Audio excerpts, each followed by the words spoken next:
Hi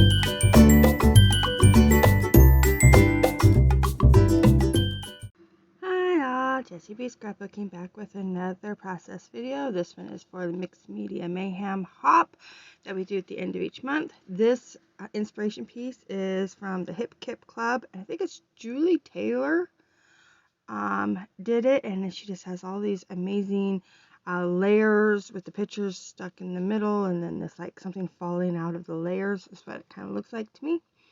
So let's get going. So I decided to do these two pictures of my son's dog. This is Gwen. She's, I think like 10 years old now. But she went to the creek with the girls and myself. And so I grabbed some pictures of them. And she's just so cute. So I'm going to have them kind of staggered like they are in the inspiration piece. And then I'm just going to start ripping some papers to go underneath. I didn't really think about the papers, which ones I was going to use. I just kind of grabbed big scraps that I thought went together. And so, yeah, they're from, I think, 2 different paper pads. And I really like the way it turned out. So I do grab one more piece of paper. I figured I needed that 4th one. And so I have this florally one, and well, 2 floral ones, a striped, and then that geometric shape at the top. And my mixed media, I did using that Crayola air gun that I used last week, and I filmed it, but for some reason I guess it didn't actually film. I forgot to push play when I did it earlier, and so, or forgot to push record, so it didn't record. So I thought it did, and I'm really sorry, but I did record it last week's, so you can go back and see that, how I used it. But it's basically the same thing. You just put the little pin in the air gun, you pump up the pressure in the tank, and then squirt it like you would a can of paint almost, and you get this really cool effect. So in the middle there was a big blob that I wanted to make sure I covered, and then the rest of it is just like the splattery bits that when you're running out of pressure that it makes. Otherwise it's a lot more intense color, but as it runs out of pressure, it makes this kind of a spray effect, and that's the one that I wanted to go with on this. So I have that done. I got all my papers glued down. I rolled up the edges just like in the inspiration piece, and then I backed the little picture onto that white floral, and I'm going to back the bigger picture later onto some white paper.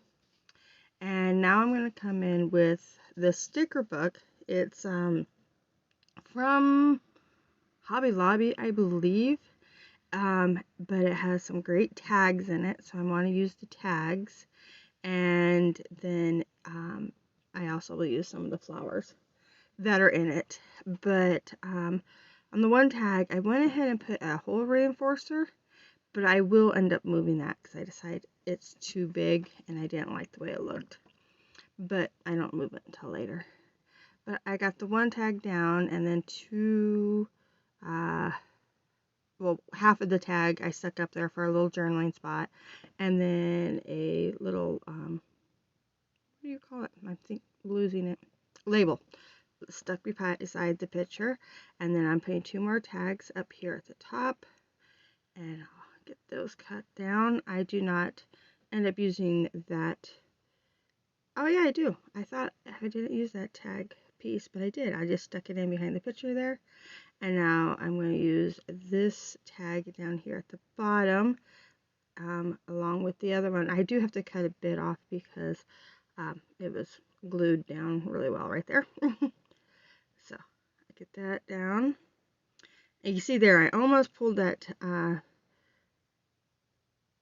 reinforcer off, and I thought, oh no, I'll just put a flower on top of it. So I did, but I still ended up pulling it off. But so this is a bee, and I thought the colors were perfect, so I'm just going to stick that in there. And then I do use several of these flowers, and I'm just going to like layer them so they look kind of like they're falling out of the I don't know, ripped paper.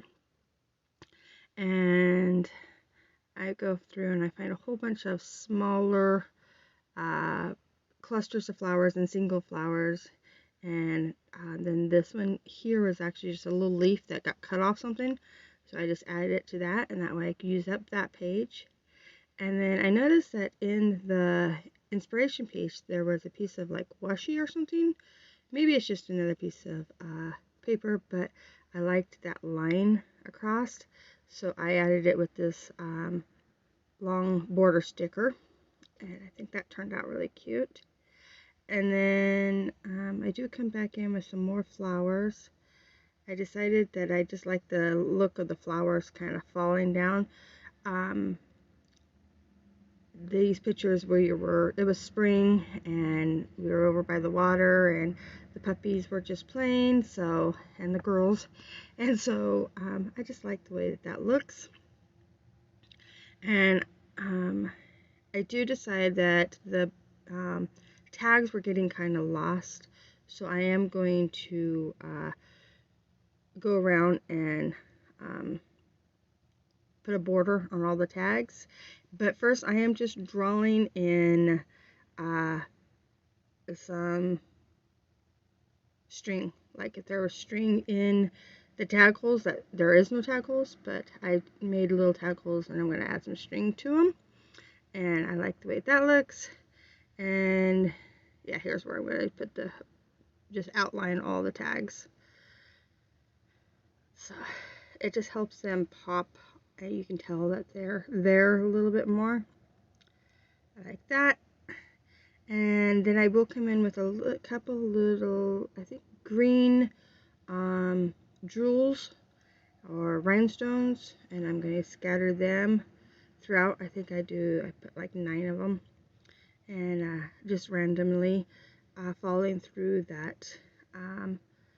It's not really a diagonal, it's more like straight in the center, but off to the side. And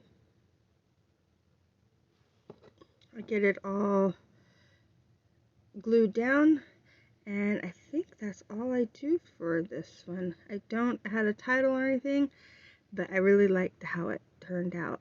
So here it is. Make sure you go down to the description box below and see everyone else that is playing along with the hop this month. And thank you so much for watching. If you like it, please give me a thumbs up. If you want to see more, please subscribe. And thank you to everyone that already has. Bye!